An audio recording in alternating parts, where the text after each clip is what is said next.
자, 오늘 우리에게 주시는 하나님의 말씀은 누가복음 3장 1절에서 6절입니다.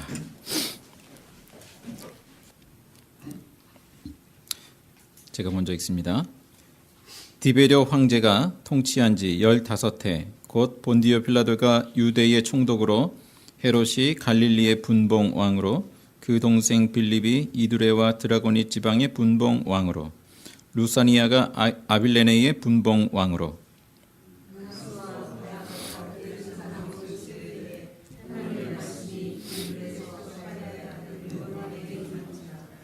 요한이 요단강 부근 각처에 와서 죄 사함을 받게 하는 회개의 세례를 전파하니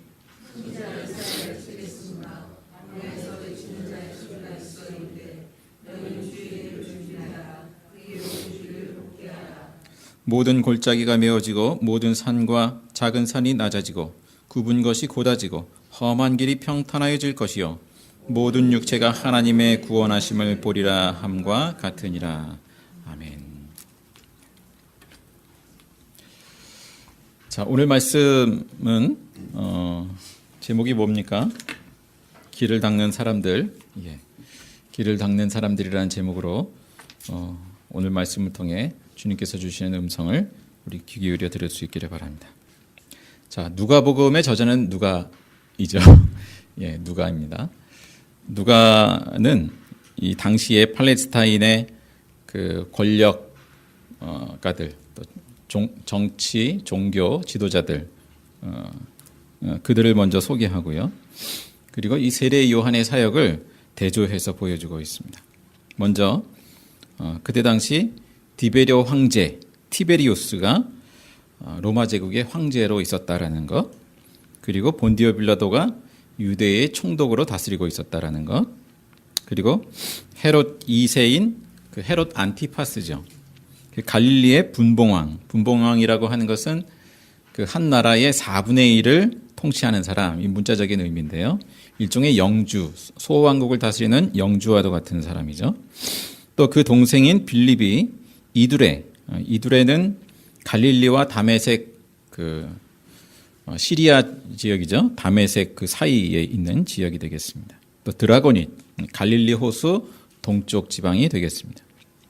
그리고 루사니아 그 아빌레네의 분봉왕으로 있었다. 그러니까 다메섹 서북쪽 지역이 되겠습니다. 자, 이렇게 그때 당시의 그 권력가들, 정치 지도자들을 소개하고 그 다음은 당시의 종교 지도자를 소개하고 있습니다.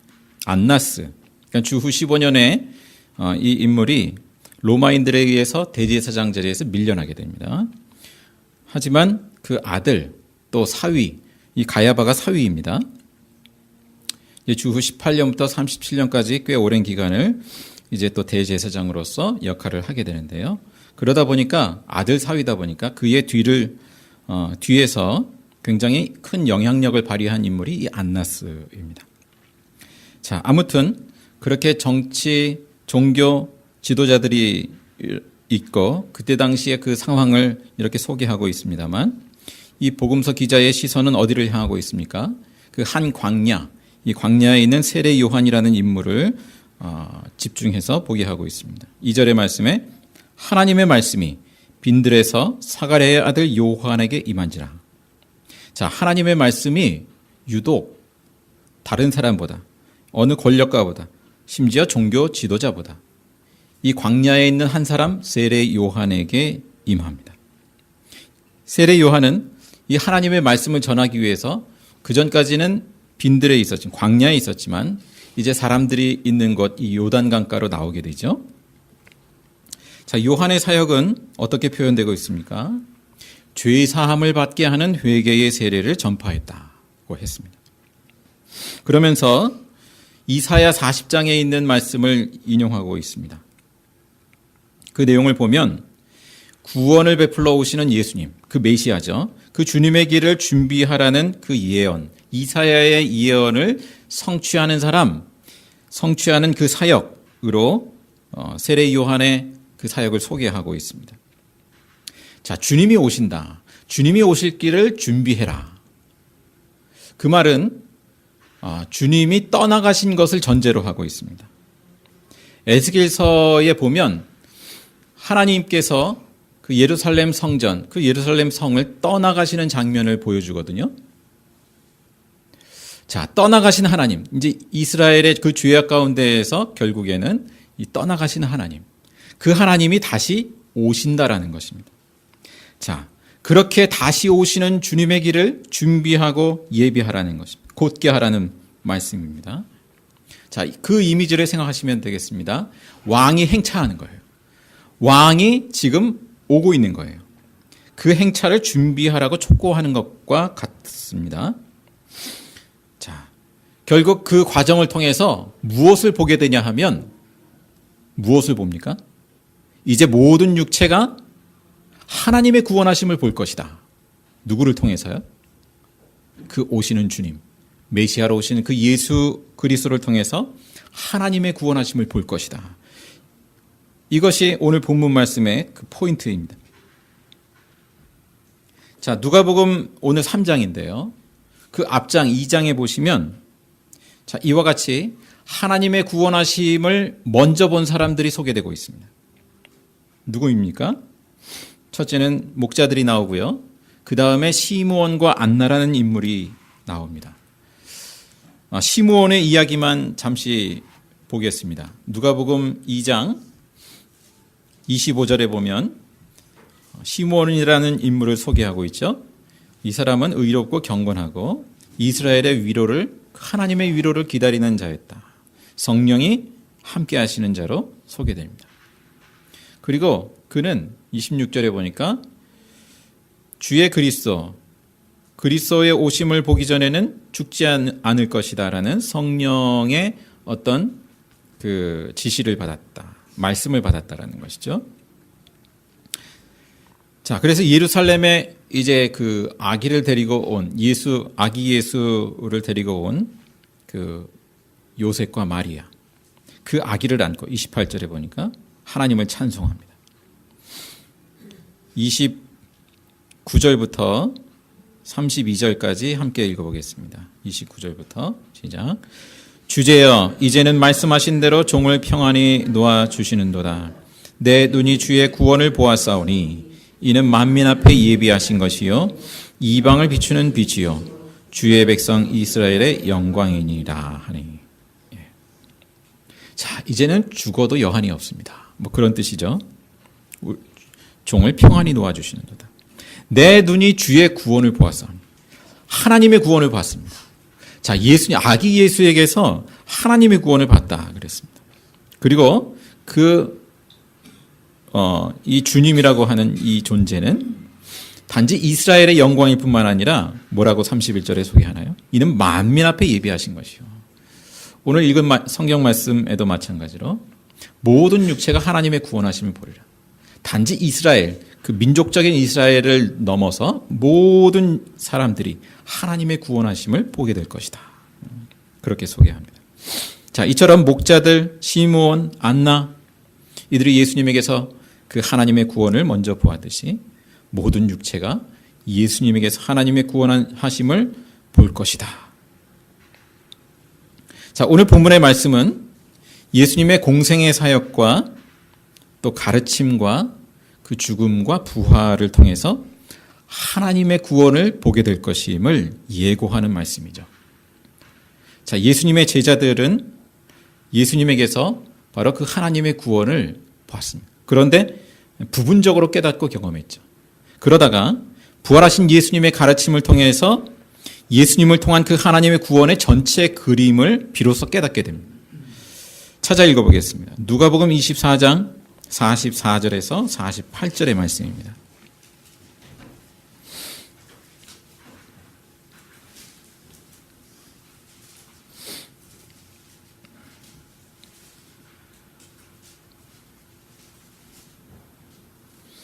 (24장) 44절에서 48절의 말씀입니다. 함께 읽습니다. 또 이르시되 내가 너희와 함께 있을 때에 너희에게 말한 바 곧 모세의 율법과 선지자의 글과 시편의 날을 가리켜 기록된 모든 것이 이루어져야 하리라 한 말이 이것이라 하시고 이에 그들의 마음을 열어 성경을 깨닫게 하시고 또 이르시되 이같이 그리스도가 고난을 받고 제3일에 죽은 자 가운데서 살아날 것과 또 그의 이름으로 죄사함을 받게 하는 회개가 예루살렘에서 시작하여 모든 족속에게 전파될 것이 기록되었으니 너희는 이 모든 일의 증인이라. 이처럼 이 말씀처럼 하나님은 구약의 모든 예언 44절에 모세의 율법과 선지자의 글과 시편 통칭하면 구약이죠. 구약의 모든 예언을 예수님이 성취하심을 알게 하시죠. 그리고 그 성취의 중심에는 십자가에 죽으시고 부활하신 그 사건이 있습니다. 자, 이처럼 예수님에게서 하나님의 구원을 보게 하시고 특별히 예수님의 그 십자가와 부활 사건을 통해서 그 하나님의 구원하심을 보게 하시고 예수님의 이름으로 회개하고 죄사함 받아 구원받게 하셨다라는 것입니다.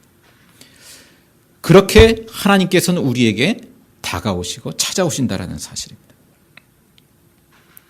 하나님은 예수님을 영접한 사람들에게 성령의 권능을 주시고 예수님의 증인이 되게 하셨습니다. 바로 그 예수님의 증인을 통해서 예수의 이름으로 죄사함 받는 회개가 우리에게까지도 전파된 것이죠. 예수님은 그러한 방식으로 복음이 전파되는 방식으로 그렇게 우리에게도 찾아오셨습니다. 자, 기독교 신앙의 핵심이 무엇인가요? 바로 오늘 말씀대로 그리스도로 오신 그 예수님에게서 하나님의 구원을 보는 것이죠. 성경은 우리로 하여금 예수님에게서 드러난 그 하나님의 구원에 눈뜨게 합니다. 자, 이 일은 사실은 우리의 일이기 이전에 성령께서 하시는 일이죠. 목사가 말로 설명해서 되는 것이 아니고 성령께서 우리에게 행하시는 일이죠. 다만 우리의 일이라는 것이 무엇인가요? 그 성령께서 우리에게 하시는 또 우리에게 다가오시는 예수님 앞에 우리의 마음을 여는 것, 온 삶을 여는 것, 그것이 우리의 응답의 태도인 줄로 믿습니다. 하다못해 목사가 신방을 가도 청소란 걸 하시더라고요. 요즘 신방을 한 지 좀 오래됐습니다만. 근데 하나님께서 우리에게 다가오시는데 왕으로 주님으로 다스리기 위해서 오시는데 우리는 어떻게 응답을 해야 될까요? 에스겔서의 말씀처럼 하나님이 떠나게 했던 그 요인들, 그 죄악들, 하나님 대신 내가 주인 노릇하던 그러한 삶, 그러한 것을 내려놓는 것이죠. 내가 그 자리에서 내려와서 내게 다가오시는 그 하나님이 내 삶의 주인의 자리에 앉히실 수 있도록 내어주는 일. 그게 회개이죠. 세례 요한이 선포하고 있는 회개의 핵심은 바로 하나하나의 그 어떤 잘못들을 잘못했습니다 라고 회개하는 것을 넘어서서 주인의 자리를 내려놓는 것이. 그래서 내게 다가오시는 그 예수님을 내 삶의 주님으로 모시어드리는 것. 자, 어쨌든 그 예수님에게서 그 하나님의 구원을 보는 것이 이 기독교 신앙의 그 핵심으로 자리하고 있습니다. 예수님에게서 그것을 하나님의 구원하심을 본다면 그러면 우리 삶의 많은 부분이 해소된다라고 저는 믿습니다. 우리의 근심, 우리의 어떤 염려들, 많은 것들 예수님에게서 그 하나님 되심, 하나님의 구원하심을 우리가 그것이 어떠함을 보면 그러면 많은 부분이 자유하게 됩니다. 불필요한 염려를 내려놓게 됩니다. 물론 저 역시 어떤 인간적인 삶의 환경, 그 한계 가운데에서 여전히 살아가는 존재이지만 우리가 마음에 품고 있는 여러 가지 것들, 그러한 것들이 사실은 왜 그러할까? 또 우리의 많은 삶의 어떤 여러 가지 불필요한 선택들이 왜 그러할까? 예수님에게서 하나님의 구원하심을 보지 못하기 때문에 그러한 것이라고 또 여겨집니다. 자, 우리 삶의 모든 죄들, 또 예수님께서 우리에게 삶의 주인이 되시는데 걸림돌이 되는 요소들, 그 모든 것들을 내려놓고 회개하고 그 예수님을 우리 삶의 주님으로 모시어드리는 일, 그 일이 우리에게 그 응답할 그러한 태도로서 요구됩니다. 자, 한편 오늘 말씀은 첫째는 내게 오시는 그 하나님, 그 내게 오시는 그 하나님을 향해서 예수님의 길을 준비하고 그 내면과 삶의 왕자에 앉으실 수 있도록 하는 일. 골짜기를 메우고 산은 낮아지게 하고 굽은 것은 곧게 하고 험한 길은 평탄하게 하는 것을 촉구하는 그러한 말씀으로 적용되어야 하겠습니다만 더 나아가서는 하나님께서는 각 사람에게 다가오시죠. 그 각 사람에게 다가오시는 그 예수님의 길을 또 평탄하게 하는 일. 각 사람들이 예수님을 맞이할 수 있도록 그 거침돌을 제거하고 그 길을 곧게 내는 일을 우리로 하여금 담당하게 하십니다.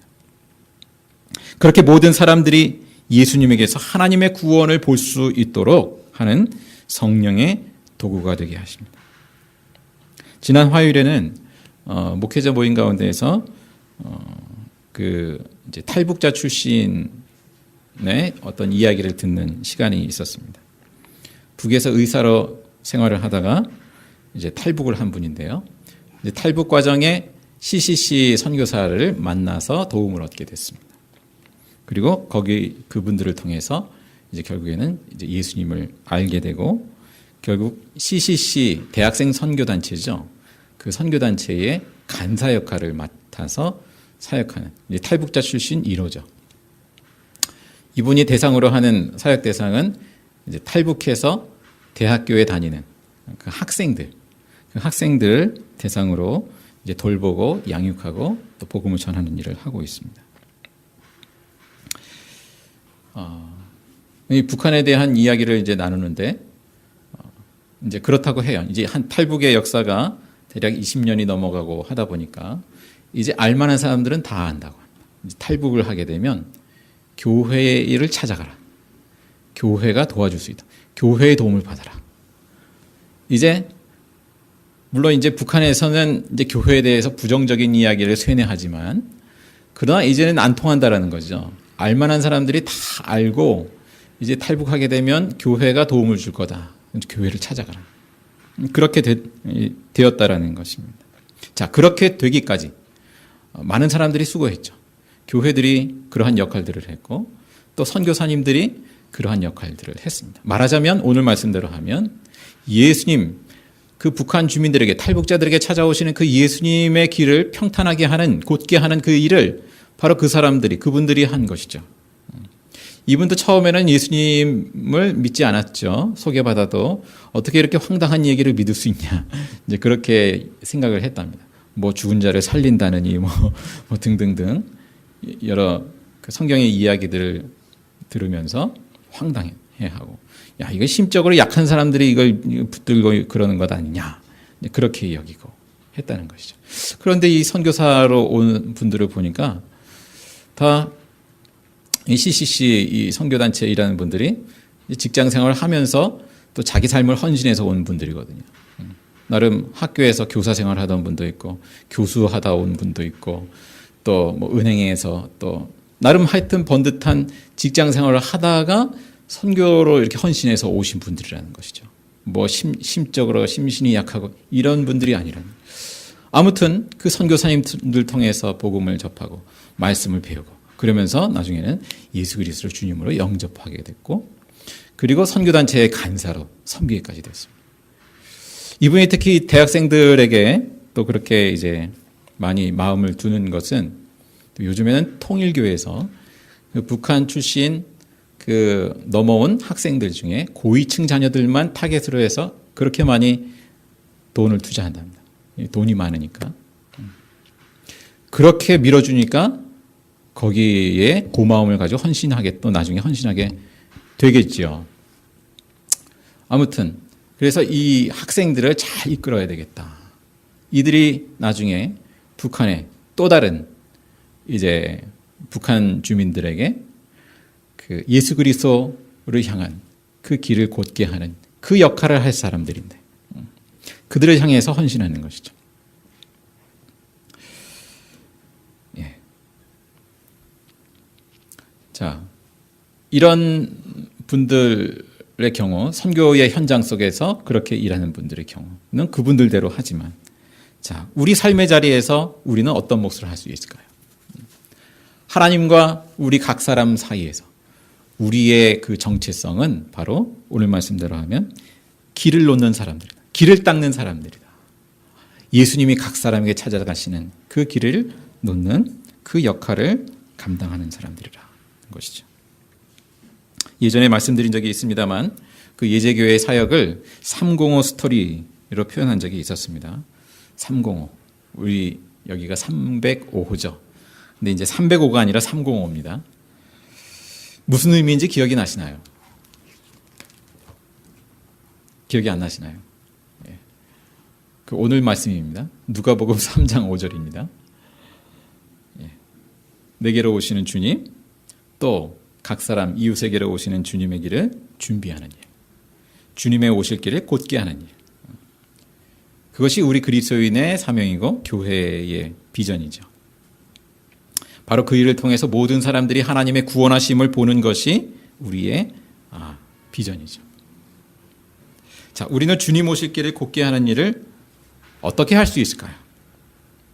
자, 이것을 한 가지로 말할 수는 없겠습니다. 복음 전도에 주력하는 쪽에 있는가 하면 또 그 복음의 문화 또 그 어떤 관계 형성 이런 것에 주력하는 쪽이 있습니다. 우리가 둘 중에 하나를 버릴 수는 없죠. 둘 다 선택할 수 있어야 되겠습니다. 저는 예수님의 생애를 통해서 생각을 해봅니다. 이 점을. 오늘 말씀의 세례 요한의 선포의 내용은 그 예수님의 공생애의 시작을 예고하는 말씀이거든요.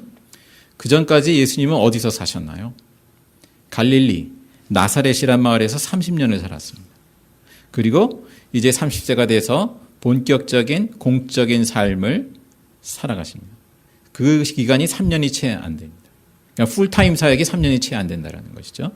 물론 순교를 당하셨기 때문에 십자가에 못 박히셨기 때문에 그러합니다만 예수님은 공적인 생애를 시작하시기 전에 정말 하나님의 아들임과 동시에 사람의 아들로서 유대인으로 살아가셨습니다. 아버지 요셉을 도운 목수로서의 삶을 살아가셨습니다. 나사렛이란 마을 사람으로 살았습니다. 예수님은 당연히 당대의 문화를 일정 부분 또 입고 또 수용하고 살아가셨습니다. 당시의 옷을 입고 샌들을 신고 당시의 주류 언어인 아람어를 사용하셨습니다. 예수님의 비유의 말씀을 보면 당시의 자연과 문화에서 딴 그러한 비유들이 많이 있죠. 자, 이렇게 예수님은 당대의 문화 속으로 들어오셨습니다. 자, 이것을 일컬어 한마디로 성육신이라고 표현을 하죠.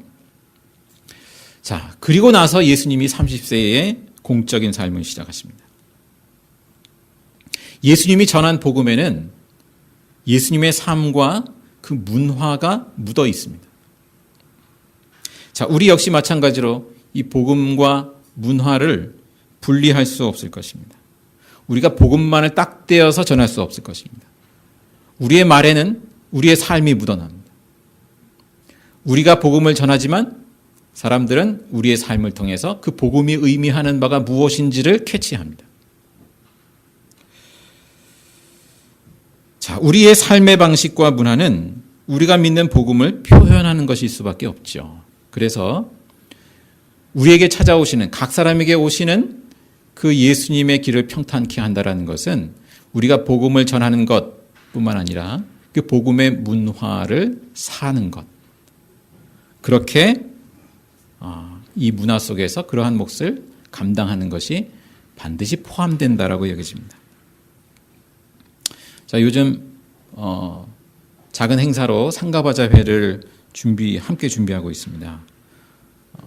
또 상가분들의 생각의 방향도 있겠고 또 교회의 방향도 또 있죠. 뭐 다른 점도 있고 같은 점도 있습니다. 자, 교회는 어떤 모양으로 뭐 단독 행사가 아니기 때문에 또 어떤 한계도 있습니다만 그래도 어떤 모양으로 함께하는 것이 좋을까? 또 이 상가 바자회를 그냥 뭐 바자회가 아니라 어떻게 하나님 나라의 가치와 연결해서 업그레이드 할 수 있을까? 그런 생각을 해보게 되거든요. 자, 복음의 정신을 우리 일상의 문화, 지역의 문화 속에 담는 작업을 요구합니다. 건강한 문화를 통해서 사람과 사람, 상가와 주민이 좋은 관계를 형성하고 또 좋은 가치가 지역 문화로 형성되도록 하는 일. 이게 중요한 일이죠. 저는 상가 바자회에 담는 가치로 이 30이라는 것을 떠올려 봤습니다. 30이 뭘까요? 공생, 공유, 공정. 30입니다. 단지 물건을 많이 팔고 상가를 활성화하는 차원만이 아니라 이웃 서로가 또 상가와 또 지역과 교회가 별개가 아니라 공생하는 것. 또 바자회와 혹은 플리마켓을 통해서 공유하는 것. 또 공정한 거래, 공정한 문화가 형성되도록 하는 일. 그러한 것이 넓게 보면 길을 곧게 하는 문화적인 사역이죠. 자, 이번 타이틀을 그렇게 정했습니다. 의논하면서. 좀 아동틱합니다만 떴다 패밀리 그렇게 정했습니다. 떴다 비행기를 연상시키는 것이기도 하고요. 떴다 패밀리를 부각했습니다. 우리가 패밀리 아파트 단지이기도 하고 패밀리 상가이기도 하고 우리가 단지 혈연적인 가족으로서만이 아니라 넓은 의미에서 이웃과 이웃이 패밀리를 형성하는데 그 의미를 두었습니다. 교회도 사실은 패밀리죠. 그리스도를 머리로 하는 패밀리로 영적인 확대 가족으로 모인 사람들입니다. 그리고 그 건강한 패밀리 안을 들여다보면 그 안에 공생과 공유와 공정함이 있습니다. 자, 오늘 말씀을 정리합니다. 오늘 말씀은 모든 사람들이 예수님에게서 하나님의 구원하심을 보기까지 그 길을 곧게 하라. 그렇게 외칩니다. 우리에게 그 말씀이 떨어졌습니다. 우리 자신으로부터 시작해서 또 우리가 만나는 모든 또 가족 친지 또 우리 이웃 지역사회 이 시대 속에서 그렇게 예수 그리스도의 길을 곧게 하는 일을 우리가 위임받았습니다. 성령께서 오늘도 우리를 통하여서 그 일을 행하도록 말씀